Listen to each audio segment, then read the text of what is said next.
So, Happy New Year to you guys. We're in a brand new year, we're in a brand new decade. And in starting this community, I really want to give you guys a really big thank you and a real token of my appreciation for coming off Instagram and coming into this community. I wanted to create a community where people who are serious about getting on top of their finances, who never received any financial education like myself, who want to achieve goals that require money, can come together, all exchange knowledge, pick up some tips and tricks from me, but really use it as a forum to achieve some life goals. Because guys, this is what this is all about. So you're coming on a really exciting journey with me. It's 52 weeks, 52 tips, and the aim is that by the time you get to New Year's Day 2021, your finances will be completely transformed and you will have achieved some of your life goals as well. So we are in week 1 at the moment, and it's going to be tip 1, and I like to start off the year with a little bit of purpose, with a little bit of clarity around what the objective is for this year 2020. So tip 1 this week, the first of 52, is going to be setting a financial goal, and I'm going to show you exactly how to do that. Now, at that time of year where New Year's resolutions are everywhere, everybody's got them, and the problem with New Year's resolutions is that often they don't see the end of January, let alone February. That's not what we're aiming for. We're aiming for something that is going to be structured, something that is going to be solid, something that you can hold yourself accountable to. So what I'm going to do for the rest of this video is talk you through a framework which has worked for me in my personal life, in my career, and it is applicable across pretty much every walk of life. Now, a common mistake that people often make when they set goals is they don't have enough specificity.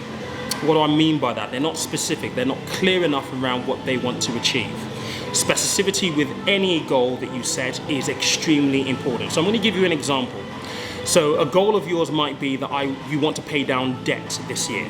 And that is a great goal at a very, very high level. However, you need more specificity. So a better or smarter goal might be, I want to pay off £1,000 of debt by X date. You could even say, I want to pay £1,000 off my MBNA credit card over the next 6 months. That's very, very specific. You've got a measure in there, you've got a time frame in there. And this is really, really important because specificity matters. Specificity is how you hold yourself accountable and you track back the actions that you need to take in order to achieve that goal. Now, one thing that I really want to get you guys to think about, which is extremely important for me, is that I've talked about setting a financial goal, but I want you to think about it in a much wider context than that. What do you want to achieve this year that requires finance? What do you want to achieve this year that is going to make a difference to you in 6, 9, or 12 months' time that requires an element of money? That's what I want you to set.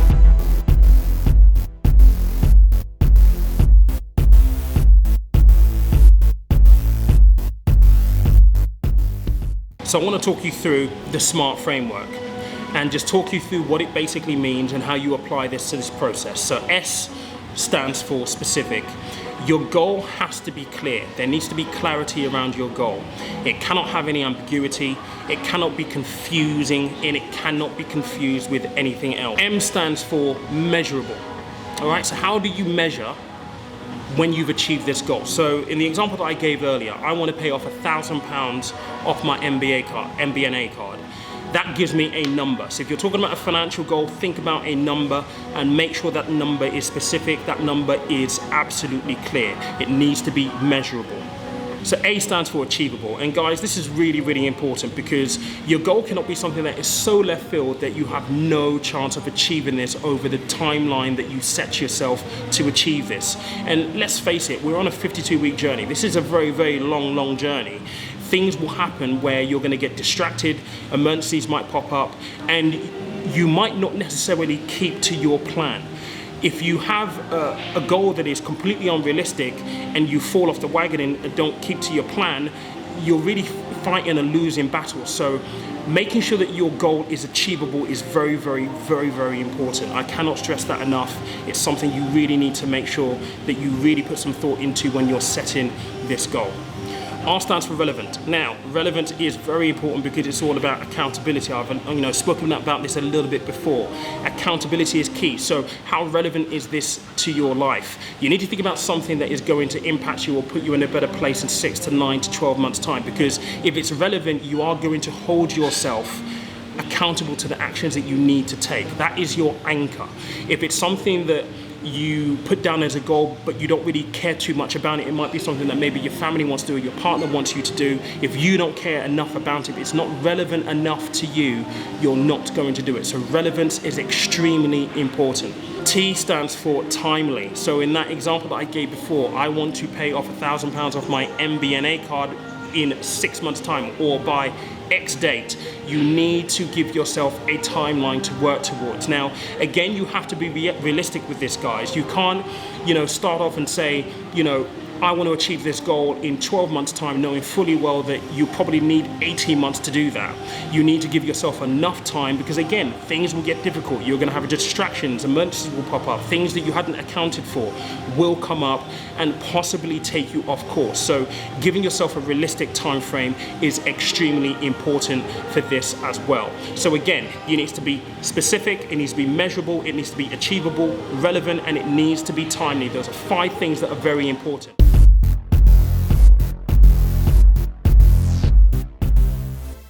Now, I have produced a free resource which you can download below, which is a worksheet effectively. And what the worksheet will do, it will take you through the train of thought that you need to help you document your goal. So it's going to talk about what is your goal, why do you want to achieve it, and it's also going to walk you through a train of thought for you to identify the actions you need to take and also identify any obstacles that you might possibly face in achieving your goal. If you know that you have a tendency not to really keep up with your plans, or you set something, you don't really tend to kind of do it, you need to be extremely honest with yourself and put that as a possible obstacle, because knowing what your obstacles are means that you can identify when they're coming along and you can also equip yourself to swerve them.